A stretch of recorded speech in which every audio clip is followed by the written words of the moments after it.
Hello everyone and welcome to this class. और इसमें मैं आपको इंडियन इकोनॉमिक डेवलपमेंट की बुक का चैप्टर नंबर 8 पढ़ाने वाला हूं, जिसका नाम है इंफ्रास्ट्रक्चर। आधारिक संरचना बोलते हैं इसको हिंदी में। और बहुत इंपॉर्टेंट चैप्टर है और बहुत इंपॉर्टेंट होता है इंफ्रास्ट्रक्चर अपने आप में किसी भी इकोनॉमी के लिए, क्योंकि कोई भी इकोनॉमी चाहती है कि इकोनॉमिक ग्रोथ को अचीव करे, और इकोनॉमिक ग्रोथ को अचीव करने के लिए इंफ्रास्ट्रक्चर बहुत इंपॉर्टेंट या यूं कहें सबसे इंपॉर्टेंट रोल प्ले करता है। दुनिया में इतने सारे देश हैं जो डेवलप हो चुके हैं, किसी भी डेवलप कंट्री का एग्जांपल उठा करके देखेंगे तो वहां हम पाएंगे कि इंफ्रास्ट्रक्चर जो है उनका बहुत अच्छा रहा है, जिसके बल पे, जिसको यूज करते हुए इकोनॉमिक ग्रोथ उस कंट्री ने अचीव करी है। अभी हम बात करते हैं इंडिया में क्या स्टेटस है इंफ्रास्ट्रक्चर का, और पर्टिकुलरली ये जो क्लास है ये फोकस करेगी हेल्थ इंफ्रास्ट्रक्चर जो है इंडिया का उसके ऊपर। तो बहुत इजी लैंग्वेज में इसको मैं समझाने वाला हूं आपके लिए, और पर्टिकुलरली जो 2021 का एग्जाम है उसके लिए जो रिड्यूस सिलेबस है उसके अकॉर्डिंगली मैं आपको यहां पढ़ाने वाला हूं। सबसे पहले बात करते हैं कि इंफ्रास्ट्रक्चर बेसिकली क्या है, उसको डिफाइन कैसे करते हैं। देखिए, इंफ्रास्ट्रक्चर एक ऐसा वर्ड है, बहुत पॉपुलर टर्म है, कोई भी यूज करता रहता है, लेकिन एग्जाम पॉइंट ऑफ व्यू से हमें उसकी डेफिनेशन याद करनी है। Infrastructure is the support system. तो ये क्या करता है? सपोर्ट प्रोवाइड करता है। किस चीज के लिए सपोर्ट प्रोवाइड करता है? Efficient working of modern industrial economy. तो जो इकोनॉमी है वो एफिशिएंटली काम करे। आधुनिक उद्योग हैं, उसमें मशीन्स होती हैं, फैक्ट्रीज होती हैं, और उसके लिए बिजली भी चाहिए, उसके लिए टेक्नोलॉजी भी चाहिए, उसके लिए अच्छी सड़कें भी चाहिए, टेलीकम्युनिकेशन भी चाहिए, तो बहुत सारी चीज़ें चाहिए ना। तो वो सारी चीज़ें जो चाहिए इकोनॉमिक ग्रोथ के लिए और इंडस्ट्रियलाइजेशन के लिए, जो सारी चीज़ें चाहिए वो सारी कौन प्रोवाइड करता है? इंफ्रास्ट्रक्चर। तो ये सबको हम सपोर्ट सिस्टम बोल देते हैं। तो इस तरीके से हम डिफाइन कर सकते हैं इंफ्रास्ट्रक्चर को। और ये जो सपोर्टिंग सर्विसेज जो प्रोवाइड करता है इंफ्रास्ट्रक्चर, ये इंडस्ट्रियल जो हमारा सेक्टर होता है उसके लिए भी इंपॉर्टेंट होती हैं, और एग्रीकल्चर प्रोडक्शन के लिए भी। ऐसा नहीं है कि सिर्फ इंडस्ट्रीज के लिए ही इंफ्रास्ट्रक्चर की जरूरत होती है, एग्रीकल्चर के लिए भी उतना ही इंपॉर्टेंट होता है अच्छा इंफ्रास्ट्रक्चर होना। अच्छा इंफ्रास्ट्रक्चर डोमेस्टिक जो ट्रेड होता है उसके लिए भी इंपॉर्टेंट होता है, और फॉरेन ट्रेड यानी विदेशी व्यापार के लिए भी इंपॉर्टेंट होता है, कॉमर्स के लिए, वाणिज्य के लिए भी महत्वपूर्ण होता है। तो मैंने कहा कि सपोर्टिंग सर्विसेज प्रोवाइड करता है ये इंडस्ट्रीज के लिए भी और एग्रीकल्चर के लिए भी। और देखिए किस तरीके से इसमें रोड्स इंक्लूड होती हैं, रेलवेज के जो नेटवर्क हैं पूरे वो, पोर्ट्स यानी बंदरगाह, एयरपोर्ट्स, टेलीकम्युनिकेशन फैसिलिटीज जो हैं वो सब, अभी मैंने इनके बारे में चर्चा करी। उसके अलावा एजुकेशनल सिस्टम जो है कंट्री का, स्कूल्स, कॉलेजेस, यूनिवर्सिटीज, ये सब भी इंफ्रास्ट्रक्चर में ही इंक्लूड होता है। और ह्यूमन कैपिटल का जो चैप्टर है उसमें आपने पढ़ा है कि एजुकेशन और हेल्थ ये इंपॉर्टेंट रोल प्ले करते हैं ह्यूमन डेवलपमेंट में किसी भी कंट्री में। यानी मानव विकास अगर करना है किसी भी देश को, तो वहां पे शिक्षा का बेहतर होना और स्वास्थ्य सुविधाओं का बेहतर होना बहुत जरूरी है। तो एजुकेशन के बारे में आपने उस चैप्टर में पढ़ा है, यहां इस वीडियो में मैं आपको हेल्थ के बारे में पढ़ा दूंगा। तो हेल्थ सिस्टम, स्वच्छता उसके बाद में, और फिर मौद्रिक प्रणाली जिसमें कि बैंक और नॉन बैंक फाइनेंशियल इंटरमीडिएट जिसे कहते हैं ना, एनबीएफसी भी बोलते हैं उसको, तो वो सब मिलकर के ये सब आधारिक संरचना का भाग है। उसके अलावा भी बहुत सारी चीजें हो सकती हैं जिनका हमने नाम नहीं लिया। कोई कहने के लिए कह सकता है डैम्स भी उसी का पार्ट है। हाँ जी बिल्कुल, डैम्स भी उसी का पार्ट है। और बहुत सारी चीजें जैसे सैटेलाइट्स जो हैं वो भी हो सकते हैं। तो बहुत कुछ है, तो सारा यहाँ पे हम मेंशन नहीं कर सकते। दो पार्ट में हम इसको डिवाइड कर रहे हैं, इकोनॉमिक इंफ्रास्ट्रक्चर और सोशल। इकोनॉमिक जो है वो बेसिकली डायरेक्टली अफेक्ट करता है ग्रोथ प्रोसेस को, और सोशल इंफ्रास्ट्रक्चर क्या करता है? इनडायरेक्टली करता है। देखिए, कोई भी इंडस्ट्री है, प्रोडक्शन उसको करना है, इवन एग्रीकल्चर भी अगर है, तो प्रोडक्शन के लिए एनर्जी चाहिए। वो इलेक्ट्रिसिटी की फॉर्म में हो सकती है, वो पेट्रोलियम की फॉर्म में हो सकती है। ट्रांसपोर्टेशन फैसिलिटीज जो हैं वो अच्छी होनी चाहिए, सामान की ढुलाई आसानी से हो सके। कम्युनिकेशन होना चाहिए बेहतर, तो दूरसंचार सेवाएं जो है वो अच्छी हो। और ये डायरेक्टली अफेक्ट करते हैं प्रोडक्शन प्रोसेस को। लेकिन कुछ चीजें हैं जो इनडायरेक्टली अफेक्ट करती हैं, जैसे एजुकेशन। अगर ह्यूमन रिसोर्स जो है किसी भी कंट्री का, मानव जो संसाधन है, वो अगर अच्छा बेहतर पढ़ा लिखा है तो बेहतर उत्पादन कर सकता है, उत्पादकता बढ़ जाती है उस देश की, प्रोडक्टिविटी जो है वहां बेहतर होती है। और ऐसा ही काम करती है हेल्थ भी। Subscribe the channel and press the notification button. साथ ही हाउसिंग, उसके अलावा सैनिटेशन भी इसमें आ सकता है। तो ये सारी चीजें मिलकर के इनडायरेक्टली अफेक्ट करते हैं। ये अगर बेहतर हैं सारे के सारे, तो क्या है, लोगों का जीवन स्तर बेहतर होगा और उनकी प्रोडक्टिविटी एफिशिएंसी ज्यादा होगी। तो डायरेक्टली नहीं बल्कि इनडायरेक्टली वो प्रोडक्शन प्रोसेस को अफेक्ट करते हैं। मॉडर्न एग्रीकल्चर में मैं अभी बात कर रहा था कि उसमें भी जरूरत है इंफ्रास्ट्रक्चर की। क्यों? देखिए यहां पे ट्रांसपोर्ट करना है सीड्स का, पेस्टिसाइड्स का। ऐसा नहीं है ना कि अब जो खेत में बीज उगे वही अगली फसल के लिए इस्तेमाल किए जाएं। सीड्स परचेज भी करते हैं फार्मर, पेस्टिसाइड परचेज करने हैं, फर्टिलाइजर उर्वरक जिसे कहते हैं वो खरीदने हैं, और जो प्रोड्यूस है फार्म्स में यानी जो उत्पादन हुआ है उसको आगे भेजना भी तो है बाजार में। उसके लिए जरूरत पड़ती है रोड की, रेलवेज की, शिपिंग फैसिलिटीज की, और एक्सपोर्ट करना है उसके लिए शिपिंग फैसिलिटीज या फिर अच्छे एयरपोर्ट होना जरूरी है। उसके अलावा एग्रीकल्चर सेक्टर को इंश्योरेंस की भी जरूरत पड़ती है। अब लोग अपनी फसलों का बीमा कराने लगे हैं। बैंकिंग फैसिलिटीज की भी जरूरत पड़ती है। ऋण लेते हैं लोग फसलों के लिए कि फसल जब बोई है तो उस टाइम ऋण ले लिया, जब फसल कट गई तो ऋण चुका दिया। तो ये बहुत सारी चीजें हैं जो ये बताती हैं कि इंफ्रास्ट्रक्चर की इंपॉर्टेंस एग्रीकल्चर में भी है। अब यहां देखते हैं इंपॉर्टेंस क्या है इंफ्रास्ट्रक्चर की डेवलपमेंट में। ये बहुत इंपॉर्टेंट है। यहां पे एक एक चीज को अच्छे से समझाता हूं मैं आपको। आधारिक संरचना का विकास पर प्रभाव क्या पड़ता है। सबसे पहले ये प्रोडक्टिविटी को इंक्रीज करता है, यानी उत्पादकता बढ़ती है आधारिक संरचना से। तो बेहतर अगर हमारे पास में एजुकेशन है, बेहतर हेल्थ है, बेहतर टेलीकम्युनिकेशन है, दूरसंचार सेवाएं, बेहतर हमारे पास ऊर्जा के स्रोत हैं, तो प्रोडक्शन जो है वो इजीली हो जाएगा। कम संसाधनों का प्रयोग करके हम ज्यादा उत्पादन कर लेंगे और वही प्रोडक्टिविटी होती है। इंड्यूसेस इन्वेस्टमेंट यानी निवेश को प्रेरित करती है।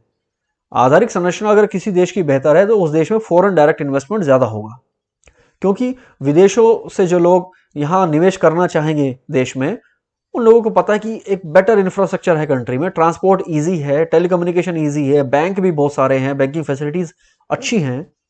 तो क्यों ना वहां पे प्रोडक्शन किया जाए, क्यों ना वहां पे जाके हम अपना प्लांट लगाएं, इन्वेस्टमेंट करें। मार्केट का साइज इंक्रीज होता है।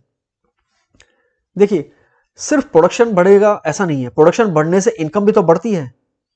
इनकम बढ़ी तो वो इनकम किसको डिस्ट्रीब्यूट हुई, फैक्टर्स ऑफ प्रोडक्शन जो हैं, उत्पादन के जो कारक हैं उनमें वो सारी आय वितरित होगी।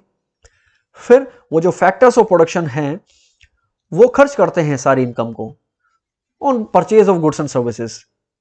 तो वो जो इनकम अर्न हुई है प्रोडक्शन प्रोसेस के बाद वो सारी कहां खर्च हुई, वो मार्केट में ही तो खर्च हुई। तो जितना ज्यादा प्रोडक्शन होगा उतना ज्यादा मार्केट में खर्च होगा, और प्रोडक्शन ज्यादा कब होगा, जब बेहतर इंफ्रास्ट्रक्चर होगा। एबिलिटी टू वर्क इंप्रूव होता है। भाई एजुकेशन जो है बेहतर मिल रही है, बेहतर जो है सैनिटेशन मिल रहा है, स्वच्छता की सुविधाएं मिल रही हैं, पेयजल बढ़िया मिल रहा है, हेल्थ फैसिलिटीज अच्छी मिल रही है, तो एबिलिटी टू वर्क डेवलप होगी, ज्यादा काम कर सकते हैं लोग। और बहुत इंपॉर्टेंट है, जेनरेट लिंकेज इफेक्ट, श्रृंखला प्रभाव उत्पन्न करती है। अगर हम बात कहें कि इंडिया में कोई एक पर्टिकुलर इंडस्ट्री ज्यादा डेवलप हो रही है, उसमें ग्रोथ फास्ट हो रही है, तो उसका मतलब यह नहीं है कि सिर्फ उसी इंडस्ट्री में ग्रोथ फास्ट होगा, उसका इंपैक्ट दूसरी इंडस्ट्रीज पे भी फर्क पड़ता है उसका। अगर हम कहें कि बैंकिंग फैसिलिटीज इंप्रूव हो रही हैं, तो क्या उससे हार्डवेयर जो बन रहा है जिन कंपनीज में जो बेसिकली कनेक्टिविटी प्रोवाइड कर रही है बैंक्स को, जो कंप्यूटर हार्डवेयर है या सॉफ्टवेयर जो डेवलप हो रहे हैं, क्या इंफॉर्मेशन टेक्नोलॉजी इंडस्ट्री में इंप्रूवमेंट नहीं होगा अगर बैंकिंग इंप्रूव हो रहा है? एक में होने वाला डेवलपमेंट दूसरे को प्रेरित करता है। अगर डेवलपमेंट करना है तो इंफ्रास्ट्रक्चर बेहतर होना जरूरी है, लेकिन अगर अटेंशन नहीं दी प्रॉपर तो फिर क्या होगा कि ये एक सीवियर कंस्ट्रेंट बन जाएगा, गंभीर बाधा बन जाएगा विकास का जो हमारा उद्देश्य है उसमें। तो बेहतर होना इसका जरूरी है। इनएडिकेट इंफ्रास्ट्रक्चर जो है उसके कई प्रभाव हो सकते हैं। हेल्थ पे इसका प्रभाव हो सकता है। अगर वाटर सप्लाई प्रॉपर ना हो, सैनिटेशन प्रॉपर ना हो, तो उसकी वजह से क्या है, बीमारियां ज्यादा होंगी। अगर गंदा पानी लोगों को मिलता है पीने के लिए, जहां वो रहते हैं वहां पे स्वच्छता नहीं है उन कॉलोनीज में, तो मॉर्बिडिटी ज्यादा होगी, जिसे हम कहते हैं रुग्णता। रुग्णता बेसिकली क्या है, बीमार होके मरने की संभावनाएं जो हैं वो बढ़ जाना होता है। अगर 2011 के सेंसस के डेटा को हम देखें तो इंडिया में सिर्फ 56% घर ऐसे हैं जिनमें इलेक्ट्रिसिटी का कनेक्शन है। अब ये 2021 आते आते ये इंप्रूव हो चुका है, हम जानते हैं, लेकिन अभी भी 100% नहीं है। 100% गांव तक बिजली पहुंच गई है, लेकिन 100% घरों तक नहीं पहुंची है। 43% ऐसे घर हैं जिनमें केरोसिन का इस्तेमाल होता है, जो कि अपने आप में एक अच्छा फ्यूल नहीं माना जाता।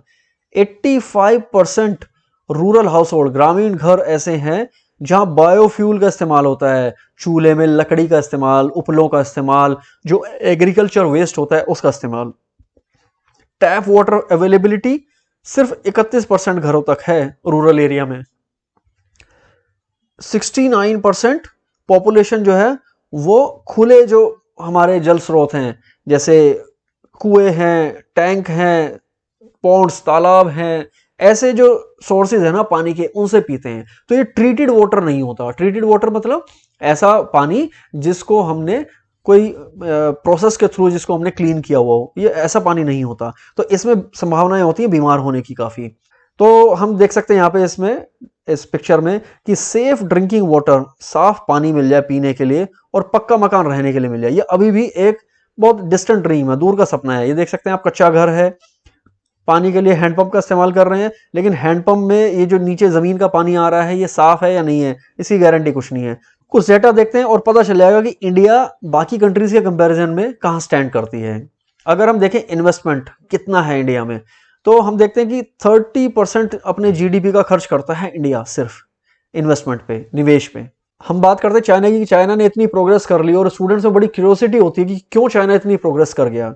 उसका बहुत बड़ा रीजन देखिए यहां से निकलता है, क्योंकि चाइना ने इन्वेस्टमेंट बहुत किया है। अपने जीडीपी का बहुत बड़ा शेयर वो इन्वेस्ट करता है, जिससे कि वहां बेहतर रोड्स हैं, बेहतर जो है वहां पे रेलवे नेटवर्क है, बेहतर वहां पे टेलीकम्युनिकेशन फैसिलिटीज हैं, और ये सारा इंफ्रास्ट्रक्चर जो है ये फिर फर्दर डेवलपमेंट में हेल्प करता है। तो इन्वेस्टमेंट बहुत इंपॉर्टेंट रोल प्ले करता है। उसके अलावा और भी देख सकते हैं हम, इंडोनेशिया इंडिया जैसी ही एक कंट्री है ऑलमोस्ट। हमारा जो इनकम लेवल है, पर कैपिटा इनकम लेवल है, वो मिलता जुलता सा है, वो भी हमसे ज़्यादा ही करते हैं इन्वेस्टमेंट पर खर्च। और उसके बाद में देखते हैं कि बेसिक फैसिलिटीज़ जो हैं पेयजल स्रोत की, यानी ड्रिंकिंग वाटर की और सैनिटेशन की, वो कितने लोगों को अवेलेबल हैं।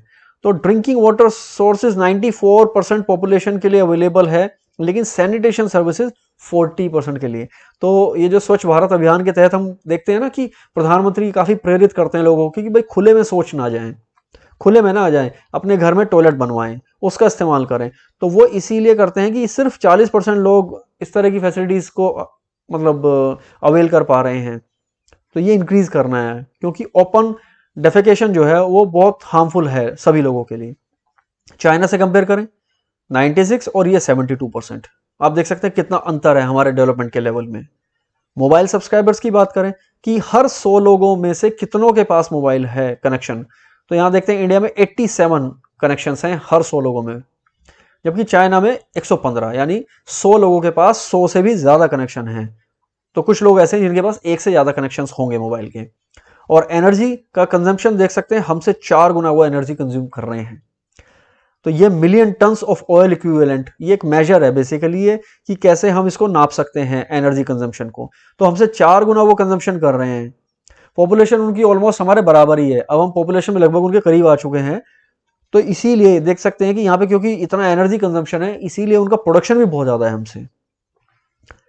तो कुछ इकोनॉमिस्ट जो है वो प्रोजेक्ट कर रहे हैं कि इंडिया आने वाले कुछ वर्षों में, अभी एक रिपोर्ट आई थी जिसमें कहा था कि लगभग वर्ष 2035 तक इंडिया जो है 3rd लार्जेस्ट इकोनॉमी बन जाएगी वर्ल्ड की। लेकिन उसके लिए क्या चाहिए इंडिया को? इंफ्रास्ट्रक्चर इन्वेस्टमेंट जो है वो हमें बूस्टअप करना पड़ेगा। अगर कोई भी कंट्री है वो चाहती है कि इनकम इंक्रीज हो उस कंट्री की, तो फिर वहां क्या करना पड़ेगा? इंफ्रास्ट्रक्चर रिक्वायरमेंट जो है वहां की वो ज्यादा होंगी। अच्छा, एक और ट्रेंड आता है कि जैसे जैसे कोई इकोनॉमी मैच्योर होती है ना, तो बहुत बड़ी पॉपुलेशन में एग्रीकल्चर से क्या है शिफ्ट हो जाती है इंडस्ट्रियल सेक्टर पे अपने एम्प्लॉयमेंट के लिए। तो एग्रीकल्चर सेक्टर बेसिकली श्रिंक होता है क्योंकि वहां एक तो एम्प्लॉयमेंट कम होने लगता है, अपॉर्चुनिटी एम्प्लॉयमेंट की, साथ ही साथ उसका जो शेयर है टोटल आउटपुट में वो भी धीरे धीरे श्रिंक होने लगता है, कम होने लगता है। तो share of power and telecommunication infrastructure जो है वो हाई इनकम कंट्रीज में यूजुअली ज्यादा होता है। अब बात करते हैं हम हेल्थ इंफ्रास्ट्रक्चर की, क्योंकि जो इसका एक और पार्ट है चैप्टर का पावर, या एनर्जी जिसको हम बोल देते हैं, वो इस बार के सिलेबस में नहीं है। तो हम सिर्फ हेल्थ इंफ्रास्ट्रक्चर की यहाँ पे बात करेंगे। हम देख सकते हैं कि हेल्थ को कैसे डिफाइन कर रहे हैं। हेल्थ बेसिकली क्या है, ये सिर्फ एब्सेंस ऑफ डिजीज नहीं है कि कोई बीमार नहीं है तो हेल्दी है, but it is also the ability to realise one's potential, कि अपनी क्षमता को साकार करना हेल्थ को ही डिफाइन करता है। मेरे अंदर कितना पोटेंशियल है, अगर मेरी हेल्थ अच्छी होगी तभी मैं उस पोटेंशियल का यूज कर पाऊंगा ना। तो ये क्या है, ये खुशहाली का एक पैमाना है। Health is the holistic process related to overall growth and development of the nation. तो एजुकेशन के साथ साथ आप ह्यूमन कैपिटल फॉर्मेशन वाले चैप्टर में पढ़ते हैं कि एजुकेशन कितना इंपॉर्टेंट रोल प्ले करती है इकोनॉमिक ग्रोथ में। सिमिलरली बिल्कुल उसी की तरह ये जो है हेल्थ भी इतना ही इंपॉर्टेंट रोल प्ले करती है। The health status of a country can be assessed through indicator such as IMR, जिसे कहते हैं इन्फेंट मोर्टेलिटी रेट या मैटरनल मोर्टेलिटी रेट। ये इस तरह कुछ इंडिकेटर्स हैं, इनके बेसिस पे हम देखते हैं कि किसी भी कंट्री का हेल्थ इंफ्रास्ट्रक्चर कितना अच्छा है या हेल्थ का स्टेटस कैसा है उस कंट्री का। तो हेल्थ इंफ्रास्ट्रक्चर जो होता है उसमें बेसिकली हॉस्पिटल्स इंक्लूडेड होते हैं, उसके अलावा डॉक्टर्स, नर्सेज और पैरामेडिकल प्रोफेशनल्स जो होते हैं वे भी इंक्लूडेड होते हैं। हॉस्पिटल के बेड, हॉस्पिटल का इक्विपमेंट और उसके अलावा जो फार्मास्यूटिकल इंडस्ट्री होती है, जिसे हम औषधि भेषज कहते हैं फार्मास्यूटिकल इंडस्ट्री को, वो भी इसी में इंक्लूडेड होती है, उसे भी हम हेल्थ इंफ्रास्ट्रक्चर में ही काउंट करते हैं। तो इंपॉर्टेंट ये तो है कि ये सारी चीजें कितनी हैं इकोनॉमी में, लेकिन उतना ही इंपॉर्टेंट ये भी है कि ये जो सारी चीजें हैं इन तक देश के सभी नागरिकों की पहुंच है या नहीं है। ये एक्सेसिबल भी होनी चाहिए सभी लोगों तक। अगर ये पहुंच से बाहर हैं ये फैसिलिटीज, तो फिर कोई फायदा नहीं है ऐसे हेल्थ इंफ्रास्ट्रक्चर का। तो ज्यादा होना इंफ्रास्ट्रक्चर का उतना ही इंपॉर्टेंट है जितना उस इंफ्रास्ट्रक्चर तक पहुंच का होना लोगों की। कुछ डाटा देख लेते हैं। 1951 से लेकर के 2017 तक का ये डाटा है। हम देखें हॉस्पिटल जो है इंडिया में 2694 से इंक्रीज होकर 25,000 से भी ज़्यादा हो चुके हैं। उसके अलावा हॉस्पिटल बेड्स इंक्रीज हुए हैं, डिस्पेंसरीज बढ़ गई हैं, PHC जिसे हम कहते हैं प्राइमरी हेल्थ सेंटर वो भी इंक्रीज हुए हैं, सब सेंटर्स। उसके अलावा जो हमारे कम्युनिटी हेल्थ सेंटर या जिसे सर्टिफाइड हेल्थ केयर कंप्लायंस कहते हैं वो भी इंक्रीज हो गए हैं हमारी कंट्री में। लेकिन इनका इंक्रीज होने के बावजूद भी हम देखते हैं कि ये बहुत ही ज़्यादा अपर्याप्त हैं, इनसफिशिएंट है इंडिया में ये सारा इंफ्रास्ट्रक्चर। इंडिपेंडेंस के बाद से अगर हम देखें काफ़ी एक्सपेंशन हुआ है, डाटा हमें सजेस्ट कर रहा है कि बहुत कुछ इंक्रीज हुआ है।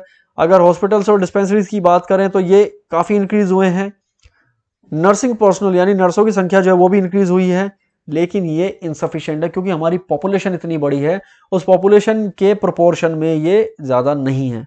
और इसमें भी खास बात क्या है कि इसकी कमी के कारण जो प्राइवेट सेक्टर है उसको फलने फूलने का बहुत मौका मिल जाता है।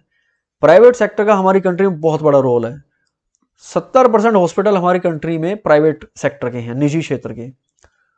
हर 5 में से 2 बेड वो प्राइवेट सेक्टर में हैं। डिस्पेंसरीज जो हैं 60% प्राइवेट सेक्टर की हैं। आउट पेशेंट डिपार्टमेंट जैसे कहते हैं ना, जैसे आप बीमार हुए तो आप क्या एकदम से जाके एडमिट थोड़ी हो जाते हैं हॉस्पिटल में, आप पहले डॉक्टर से सलाह लेते हैं, मिलते हैं, तो आप यानी आउट पेशेंट डिपार्टमेंट में जाते हैं किसी हॉस्पिटल के। तो ये 80% आउट पेशेंट जो इंडिया में पेशेंट्स हैं वो प्राइवेट सेक्टर से अपनी हेल्थ फैसिलिटी लेते हैं, और 46% इन पेशेंट्स यानी जो एडमिट होते हैं ना वो लोग 46% प्राइवेट सेक्टर से अपनी फैसिलिटीज लेते हैं। इसके अलावा प्राइवेट सेक्टर बहुत इंपॉर्टेंट रोल प्ले कर रहा है मेडिकल एजुकेशन में। बहुत सारे ऐसे इंस्टीट्यूट्स और कॉलेजेस हैं जो MBBS की डिग्री देते हैं, BDS की डिग्री देते हैं, ट्रेनिंग देते हैं। मेडिकल टेक्नोलॉजी में इनोवेशन होती है। अगर हम देखें आज की डेट में जो कोरोना की जो 2 वैक्सीन आई हैं, कोवैक्सीन और दूसरी जो आई है, तो वो दोनों की दोनों इंडिया की प्राइवेट कंपनीज नहीं बनाई है। हालांकि मीडिया में इस तरीके से परोसा जा रहा है कि जैसे गवर्नमेंट ने बनाई हो, गवर्नमेंट सेक्टर ने बनाई हो और ये हमारे देश की अपनी है, मतलब इंडिजीनियस वैक्सीन है। वो ठीक है, इंडिजीनियस हम कह सकते हैं, लेकिन वो प्राइवेट सेक्टर की इनोवेशन है। उसके अलावा डायग्नोस्टिक्स में निदान जिसे कहते हैं, मैन्युफैक्चर करना दवाइयों को, तो उसमें बड़ी बड़ी इंडिया में क्या है फार्मास्यूटिकल कंपनीज हैं वो जो इस काम को कर रही हैं। हॉस्पिटल बनाना, मेदांता इतना बड़ा हॉस्पिटल है इंडिया का, वो प्राइवेट सेक्टर का है। और provision of medical services in recent years, तो मेडिकल सर्विसेज दी जा रही हैं। और ये इंप्रूवमेंट जो है प्राइवेट सेक्टर का, इसकी वजह से एक नया ट्रेंड आ रहा है इंडिया में, वो है मेडिकल टूरिज्म का। मेडिकल टूरिज्म यानी कि पर्यटन, बेसिकली किस चीज के लिए? चिकित्सा सुविधाओं के लिए। मेडिकल टूरिज्म क्यों इंक्रीज हो रहा है? क्योंकि इंडिया में प्राइवेट सेक्टर ने बहुत ग्रोथ की है और प्राइवेट सेक्टर में बहुत अच्छी अच्छी फैसिलिटीज आज की डेट में इंडिया में मिल जाती हैं। और ये इंडियंस के लिए हो सकता है महंगी हो प्राइवेट सेक्टर की फैसिलिटीज, लेकिन फॉरेनर्स जो हैं, जो फॉरेन कंट्रीज से जो लोग आ रहे हैं, जो डॉलर्स लेकर के आ रहे हैं या अदर फॉरेन करेंसी, खासतौर पे जो अरेबियन कंट्रीज हैं वहां से बहुत लोग इंडिया में आते हैं ट्रीटमेंट कराने के लिए। यूरोपियन कंट्रीज से भी लोग ट्रीटमेंट कराने के लिए इंडिया में आते हैं। उन लोगों के लिए इंडिया की ये प्राइवेट सेक्टर की फैसिलिटीज सस्ती हैं उनकी कंट्री के कंपैरिजन में। तो ये इंडियंस के लिए महंगी हो सकती है लेकिन उनके लिए सस्ती हैं। इसलिए बहुत सारे लोग इंडिया में मेडिकल टूरिज्म के लिए आते हैं, चिकित्सीय पर्यटन के लिए आते हैं, और ये इसमें अपार संभावनाएं हैं इंडिया के लिए, क्योंकि काफी इससे फॉरेन करेंसी आती है इंडिया के लिए। प्रॉब्लम्स हैं हेल्थ सेक्टर की अपनी इंडिया की, वही बेसिकली क्योंकि हेल्थ इंफ्रास्ट्रक्चर जो है इंडिया का वो इनसफिशिएंट है, वहीं से सारी प्रॉब्लम क्रिएट होती हैं। अब आप देखो, गवर्नमेंट का एक्सपेंडिचर बहुत कम है हेल्थ इंफ्रास्ट्रक्चर पे, सिर्फ अपने जीडीपी का 3.7% खर्च करते हैं हम हेल्थ इंफ्रास्ट्रक्चर पे। तो ऐसे में नेचुरली फिर गवर्नमेंट हॉस्पिटल्स की, गवर्नमेंट डिस्पेंसरीज की तो कमी होगी ही। गवर्नमेंट के जितने भी और इंफ्रास्ट्रक्चर है हेल्थ सेक्टर को लेकर के, जैसे पब्लिक हेल्थ सेंटर कहते हैं, इस तरह की सारी चीज़ों की कमी रहेगी। नंबर ऑफ बेड्स की, नंबर ऑफ डॉक्टर्स की पब्लिक सेक्टर में कमी रहेगी।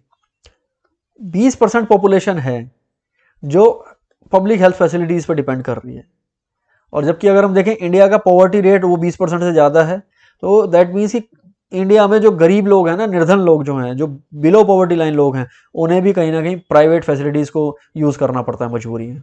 और इसका आउटकम क्या है अभी बात करेंगे उसके बारे में। 38% पब्लिक हेल्थ सेंटर जो हैं उनमें डॉक्टर्स की कमी है, उनमें मेडिसिन का जो स्टॉक है वो इनसफिशिएंट है। तो अगर एग्जाम में कोई पूछे तो ये 3 पॉइंट मेंशन करके आप इतना एक्सप्लेन कर देंगे तो 3 या 4 नंबर का क्वेश्चन आपका बहुत बढ़िया हो जाएगा। इसका ऑल्टरनेटिव है हमारे पास में आयुष की। अगर हम देखें मोस्टली जो हमारे यहाँ हॉस्पिटल्स हैं वो एलोपैथिक मेडिसिन पे डिपेंड कर रहे हैं या एलोपैथिक मेडिसिन को यूज करते हैं ट्रीटमेंट के लिए। एलोपैथिक मेडिसिन के अपने साइड इफेक्ट्स भी हैं और साथ ही साथ वो महंगा भी है उसका ट्रीटमेंट। हमारे जो अपने ट्रेडिशनल जो मेडिसिन सिस्टम है, औषधीय प्रणाली जो हमारी है, उसमें देखें तो आयुर्वेदा, योगा, यूनानी, सिद्ध, नेचुरोपैथी और होम्योपैथी, ये 6 हैं हमारे। इन सब का अगर हम इस्तेमाल देखें तो भारत में 4095 ऐसे हॉस्पिटल हैं जो आयुष पद्धतियों पर निर्भर करते हैं, और 27,000 से भी ज़्यादा डिस्पेंसरीज हैं जो उसकी दवाइयों को इस्तेमाल करती हैं, और 8 लाख से ज़्यादा हमारे यहाँ चिकित्सक हैं, डॉक्टर्स हैं जो इन मेथड्स को, इन जो इंडियन मेडिसिन सिस्टम है उसको यूज़ करते हैं। बहुत बढ़िया है ये। एग्जाम में पूछा जाता है भाई ये क्यों प्रेफर करनी चाहिए? क्योंकि ये इफेक्टिव है, ये सेफ है, ये सस्ती है, ये इसके लाभ हैं। लेकिन उसके बावजूद भी ये ज़्यादा है क्यों नहीं? उसका रीज़न है कि गवर्नमेंट की कहीं ना कहीं अनदेखी रही है इसकी तरफ, पहली बात। दूसरी बात कि लोग भी उतने आकर्षित नहीं होते इसकी तरफ, क्योंकि ये देर में असर करती हैं, ये धीरे धीरे असर करती हैं। लाभ क्या है इनका? कि कोई साइड इफेक्ट इनका नहीं देखा जाता अमूमन। एलोपैथिक मेडिसिन फटाफट असर कर देती है, इसलिए लोग उसकी तरफ ज़्यादा रुचि रखते हैं। अब एक बहुत बड़ी चीज कि रूरल अर्बन डिवाइड, इस पे क्वेश्चन बनता है कि भारत में रूरल अर्बन डिवाइड जो है उसको एक्सप्लेन करो। तो कुछ तो यहाँ पे फैसिलिटीज कम है, और जो है भी अवेलेबल वो भी ज्यादातर अर्बन एरियाज में है। 70% पॉपुलेशन आज भी गांव में रहती है, लेकिन अगर हम देखें तो नंबर ऑफ हॉस्पिटल जो है इंडिया के, उनमें से सिर्फ 1/5 यानी हर 5 में से 1 हॉस्पिटल गांव में है। जबकि होना चाहिए क्या कि हर 5 में से 3.5 गांव में होने चाहिए। सिर्फ 50% डिस्पेंसरी या फार्मेसी गांव में है। शहरों में हर 1 लाख लोगों पे 3.6 हॉस्पिटल हैं, जबकि गांव में सिर्फ 0.36 हॉस्पिटल हैं। तो कितनी बड़ी पॉपुलेशन गांव में रहती है, उस हिसाब से हॉस्पिटल और भी कम है। और जो हॉस्पिटल हैं भी वे इतने छोटे हैं, उनमें एक्सरे, ब्लड टेस्ट, ऐसी बेसिक फैसिलिटीज भी उनमें अवेलेबल नहीं है। Rural people do not have access to special health facilities. अगर कोई गंभीर बीमारी हो जाती है, कोई जहां विशेषज्ञ की उनको जरूरत पड़ती है, वो उनको नहीं मिलता। पीडियाट्रिक्स यानी शिशु विभाग जिसे कहते हैं, गायनोकोलॉजी, एनेस्थीसिया, ऑब्स्टेट्रिक्स, ये बेसिक ट्रीटमेंट हैं। ये कोई बहुत ऐसे गंभीर, बहुत ऐसे मतलब हाई स्किल रिक्वायर्ड हो जिसमें ऐसे ट्रीटमेंट नहीं है। अदर जो डेवलप्ड कंट्रीज हैं उनमें ये हर जगह अवेलेबल मिलेंगे, लेकिन इंडिया में इनकी गाँव में बहुत कमी है इन ट्रीटमेंट्स की। रिसेंटली एक स्टडी हुई, उस स्टडी में ये पाया गया कि भारत में जो पुअरेस्ट 20% लोग हैं ना, वो अपनी इनकम का 12% तो खर्च कर देते हैं सिर्फ अपने स्वास्थ्य के लिए। और क्यों करते हैं? जानते हैं क्यों करते हैं? वो इसलिए करते हैं क्योंकि सरकारी सुविधाएं उनके पास उपलब्ध नहीं होती, उन्हें मजबूरी में प्राइवेट जो फैसिलिटीज हैं उनको यूज करना पड़ता है। अगर अमीर लोगों को देखें, ऐसा नहीं है कि वो सारे सरकारी फैसिलिटीज को यूज करते हैं, वो भी प्राइवेट को यूज करते हैं, लेकिन उनको अपनी इनकम का ज्यादा बड़ा भाग खर्च नहीं करना पड़ता क्योंकि उनकी इनकम ज्यादा है। सिर्फ 2% खर्च करते हैं वो। तो एक गरीब आदमी जो 12% तो हेल्थ पे खर्च कर देगा, बचा कितना 88%, क्या उसकी लाइफ की और अदर नीड्स नहीं है क्या? बच्चे भी पढ़ाने हैं उसको, उसके अलावा घर भी चाहिए उसको, कपड़े भी चाहिए, खाना भी चाहिए, बहुत सारी नीड्स है उसकी। Subscribe the channel and press the notification button. बीमार होने के बाद गरीब आदमी को क्या करना पड़ता है कि उसे कर्ज लेना पड़ जाता है, हमेशा के लिए वो ऋणी बन जाता है। ऐसे बहुत सारे केस आपको मिल जाएंगे रूरल एरियाज में, जहां गरीब आदमी को मजबूरी में जो छोटी उसका जमीन का टुकड़ा उसके पास था ना, वो भी बेचना पड़ गया, अपने जो पशु हैं उनको भी बेचना पड़ गया। और तो और अगर एनसीईआरटी की लाइन पर ध्यान दें तो एनसीईआरटी में तो यहां तक लिखा हुआ है कि बच्चे गिरवी रखने पड़ जाते हैं। ग्लोबल बर्डन ऑफ डिजीज पे ध्यान दें तो इंडिया दुनिया का जीबीडी का 20% शेयर इंडिया का है। देखिए, जब कोई बीमार होता है, बीमार होने के कारण वो काम नहीं कर पाता, जितने दिन बीमार रहेगा घर पे रहेगा वो, और घर पे रहने के बाद में काम छूटेगा तो उतने का प्रोडक्शन नहीं हो पाएगा। वहीं से हम कैलकुलेट करते हैं कि ग्लोबल बर्डन ऑफ डिजीज है क्या, कि बीमारी के कारण कितना आउटपुट जो है दुनिया नहीं प्रोड्यूस कर पा रही, उसमें 20% शेयर भारत का है। तो ये क्या इंडिकेटर है जो जिसे एक्सपर्ट्स यूज करते हैं कि number of people dying prematurely, कितने लोग अपनी औसत आयु से, सामान्य आयु से जल्दी मर गए किसी एक बीमारी के कारण, या फिर कितने वर्ष डिसेबिलिटी में उन्होंने गुजारे जबकि वो काम नहीं कर पाए। तो बीमारी के कारण या तो मृत्यु हो गई या वो डिसेबल हो गए, और यानी वो उत्पादन प्रक्रियाओं में भाग नहीं ले पाए।